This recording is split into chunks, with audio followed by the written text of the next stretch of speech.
दोस्तों नमस्कार। ऑस्ट्रेलिया ने जहां वर्ल्ड टेस्ट चैंपियनशिप के फाइनल के लिए भारत के खिलाफ जो फाइनल होना है अपनी टीम का ऐलान कर दिया है, तो वहीं भारतीय क्रिकेट टीम को अभी काफ़ी माथापच्ची करनी है, काफ़ी कुछ सोच विचार करना है, क्योंकि कई खिलाड़ी उपलब्ध नहीं हैं और जिन खिलाड़ियों पर विचार किया गया था जो स्कीम ऑफ थिंग्स में थे उनके उनके भी खेलने की संभावना यहाँ नज़र नहीं आ रही।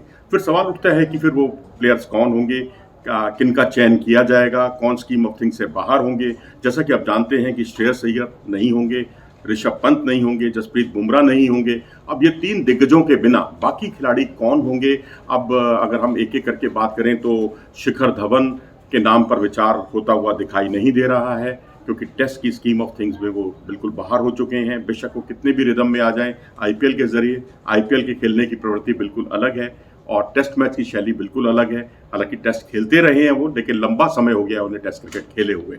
उसके अलावा दीपक चाहर जो कि हैमस्ट्रिंग इंजरी के शिकार हुए हैं, उन्हें शार्दुल ठाकुर के एक रिप्लेसमेंट के तौर पर देखा जा रहा था कि शार्दुल ठाकुर अपने आप में एक मुकम्मल खिलाड़ी हैं, लेकिन दूसरे खिलाड़ी दीपक चाहर उन्हें एक कंपटीशन दे सकते थे, लेकिन उनके नाम पर भी कोई विचार नहीं किया गया।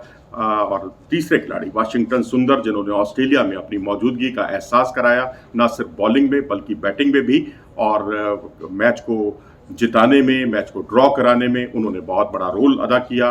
और फिर सूर्य कुमार यादव, श्रेयस अय्यर के एक विकल्प के तौर पर उन्हें टीम में रखा गया था और ये माना जा रहा था कि जो उनकी फॉर्म T20 क्रिकेट में देखने को मिली, जो कि दुनिया के नंबर 1 खिलाड़ी हैं, शायद वो टेस्ट क्रिकेट में भी वैसा ही प्रदर्शन करेंगे। टेस्ट क्रिकेट तो बहुत दूर की बात है, वनडे में भी वो वैसा परफॉर्म नहीं कर पाए। वैसा क्या, बहुत खराब प्रदर्शन रहा उनका हालिया परफॉर्मेंस, और आईपीएल में भी वो अभी पुराने सूर्य कुमार यादव वाले रंग में दिखाई नहीं दिए हैं।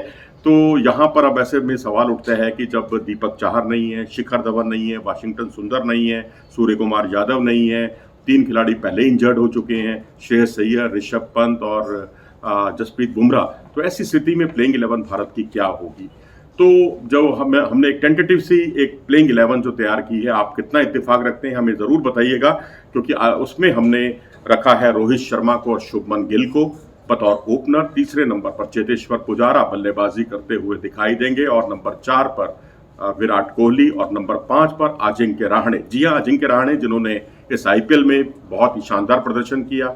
न सिर्फ वो कंसिस्टेंट रहे, बल्कि इससे पहले रणजी ट्रॉफी मुकाबलों में भी उन्होंने अपनी मौजूदगी का एहसास कराया, बहुत शानदार प्रदर्शन करके।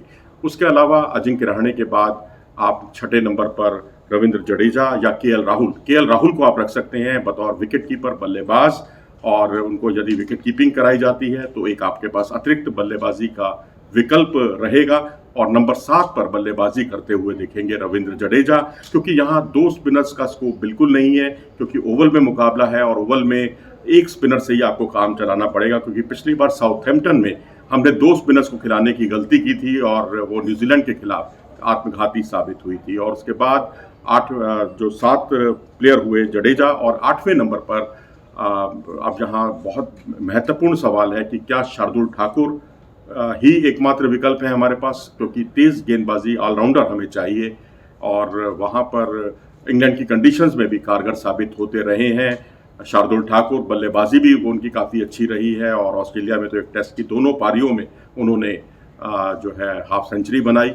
लेकिन अब सवाल उठता है कि क्या शार्दुल ठाकुर पर ही एकमात्र विकल्प के तौर पर भरोसा किया जाए, या हार्दिक पांड्या, जो कि अब टेस्ट क्रिकेट नहीं खेलते, उनको यहाँ इसके लिए तैयार किया जाए, उनको कहा जाए कि भाई एक टेस्ट आपको खेलना है।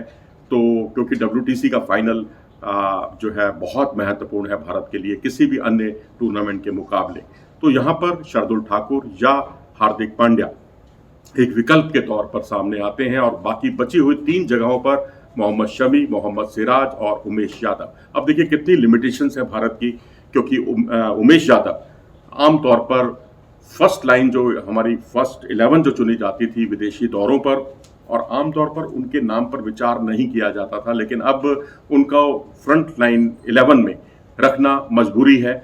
और हालांकि उन्होंने अपनी मौजूदगी का एहसास भी कराया अपने शानदार प्रदर्शन से। तो ये हमारी 11 की टीम है। आप कितना इत्तेफाक रखते हैं इन 11 खिलाड़ियों के साथ, या आपकी कुछ और सोच है, तो वो हमें कमेंट सेक्शन में ज़रूर लिखें। अगर आपको ये वीडियो पसंद आया हो तो इसे लाइक करें और चैनल को सब्सक्राइब भी करें। नमस्कार।